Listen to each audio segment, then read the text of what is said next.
One more example.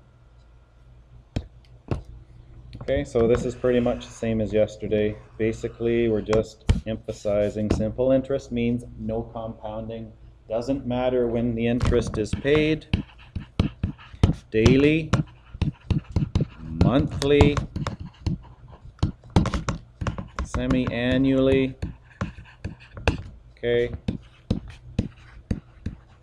or yearly, okay, we all get the same interest. That's what the word simple means. Okay, so one more example.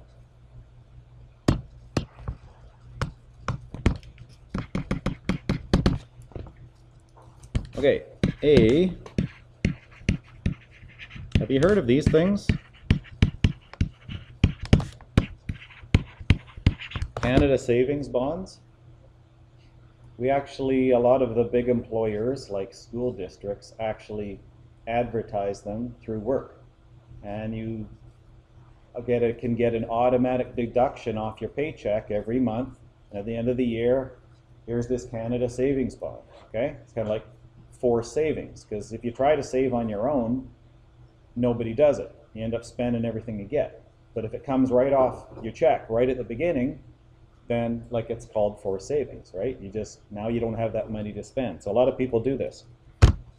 Okay, so in short, a CSB, Canada Savings Bond, okay, it will pay 4.25%. Now I could write that as a fraction, 4 1/4. I wrote it as a decimal. It says the same thing, right? 4.25%. Because it's not always going to be nice and round, 5%, 6%. If 92, 62, and 50 cents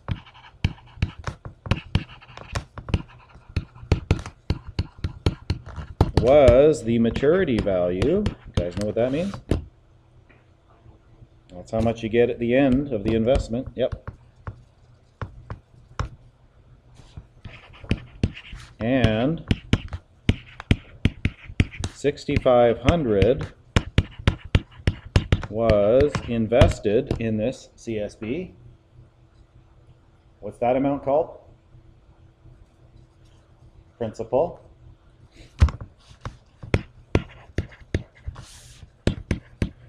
How long was the term? Okay, so I don't know if we had a question yet where we've solved for T. Did you have one yesterday? I don't remember. Solve for the easy one, A, right? And if there's grade 9, that's all you'd solve for. Grade 10, we start manipulating formulas around, solving for any of the variables, okay? So we've solved for R, we've solved for P. Well, now let's solve for T. Okay, now B is something new. What was the rate of return? ROR. Okay, it's got a meaning in finance. Obviously, you want a high rate of return.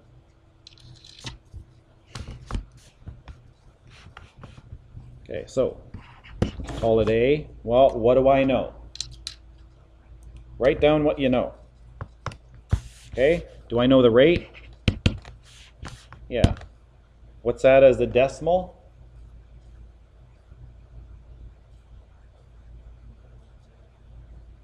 Move it 2 spots to the left, or divide by 100. Okay, okay, you may as well do that the first step.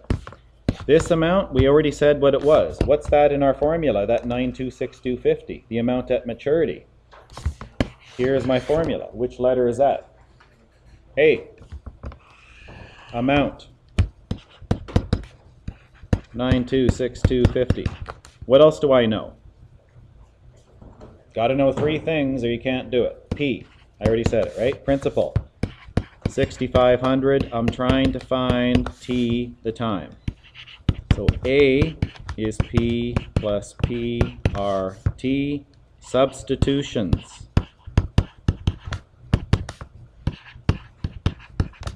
And I can't remember what you guys are like in previous math courses. Do you show your work? Or do you just go click, click, click, click, click, click, click, and write down a number? Why do you want to show your work? Part marks. So lots of times you get the wrong answer. If you got nothing else there, okay, I can't give you anything. But if everything's right away, if that's a 2-mark question, you got at least a half or 1 out of 2. I haven't even done anything yet. All I did was make the correct substitutions. Okay? You're showing knowledge. I'm going to credit you for that. Okay? Show your work. Now, how do I solve this thing for t? Subtract that from both sides. Okay? That's 2762.50 is 6,500 times 0.0425 times t. Everything's times there. What's the opposite of times? Divide all this stuff away. 6,500 times that, whatever it is. Okay, if you want to multiply that now, fine, but why not just use your calculator once? So the time is, if you put that in there properly, hopefully you get something that looks reasonable. Nice round number. Okay, usually these things go in terms of years. Okay, so if you get something like 0.682 years, you got to ask yourself, you know what, does that make sense? Are we going to cut an investment like halfway through the month?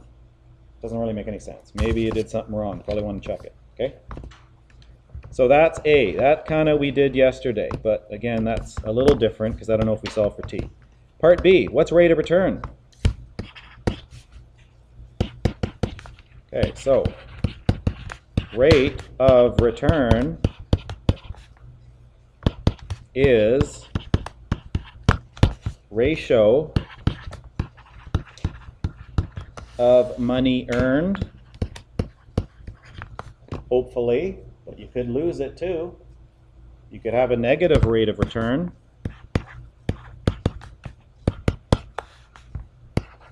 And it's as a percent.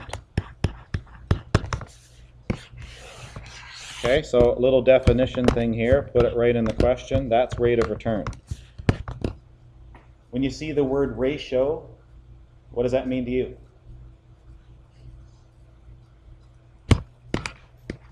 One to 2. That's a ratio. I can also write it like that. 1 to 2. Looks like a fraction, doesn't it? Okay. Can I make that a decimal? Can I make that a percent? Move the decimal now 2 spots to the right, or times it by 100. Okay. That's rate of return. If you got 50% on something, that would be fabulous, right? Put in $1,000, come back sometime later, got 1,500. Made 50%. Okay, so that's rate of return. Now, how do I figure out rate of return here? Okay, so rate of return, the money earned. Let's abbreviate that. ROR. What's the money earned? Well, the maturity was 9262. 50. How much did I put in? 6,500. That's how much I earned from the investment, right? Because this is what I ended up with. That's what I put in. This is how much I earned from that investment, right? I put in 6,500. I got back 9262.50. So I don't include what I put in as far as the earning. If I divide that by, well, how much did I put in? Okay. I get 0.425, but this is as a percent, so times it by 100. That's 42.5% rate of return.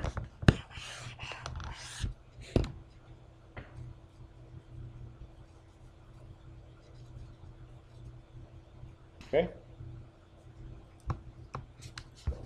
Now, does that number look kind of familiar?